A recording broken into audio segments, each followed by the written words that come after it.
Are you willing to accept the consequences of inaction?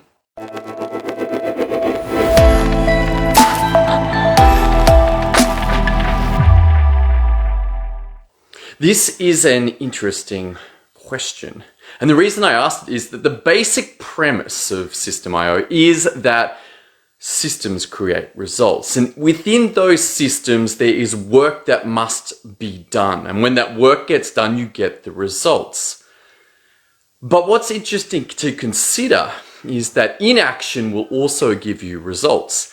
The problem with inaction is that those results tend to be painful, tend to be unpleasant, tend to be undesirable, tend to be stuff that you don't want, I don't want. And yet the curious thing is that inaction is so tempting that given the choice between working out and sitting on the couch, most people will choose sitting on the couch. Given the choice between reading scripture and connecting to God and not, most people will choose not. The interesting thing is that across the board, inaction will give results, but it does not happen immediately. It takes time. But nonetheless, eventually the results will come. And the interesting thing is at that point, then the action will begin. Humans will then typically say, you know what, I don't want this.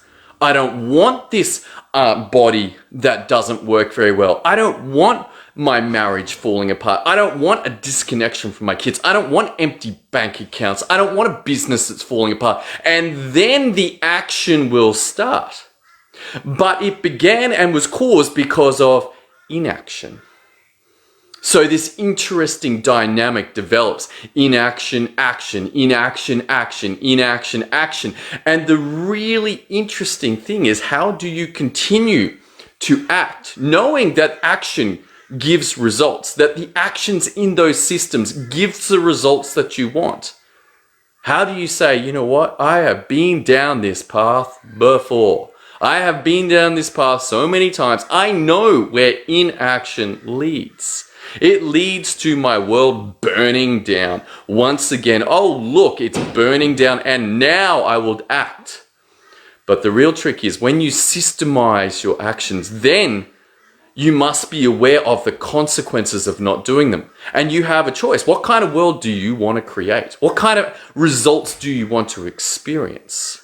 And when you get this, then taking the actions that are required to run the systems becomes so much easier. Why? Because you know that the results are the ones that you want. You have a choice. Take the action and get the results that you want, or do not take the action and experience those that you don't. I'll leave it with you. Your choice. Make the action, take the action, or do not. Either way, you will experience results. All right, that's all I got for you today as we continue this journey into the power of systems to create results. I hope you got a lot of value out of it. I'll look forward to seeing you on the next episode very soon.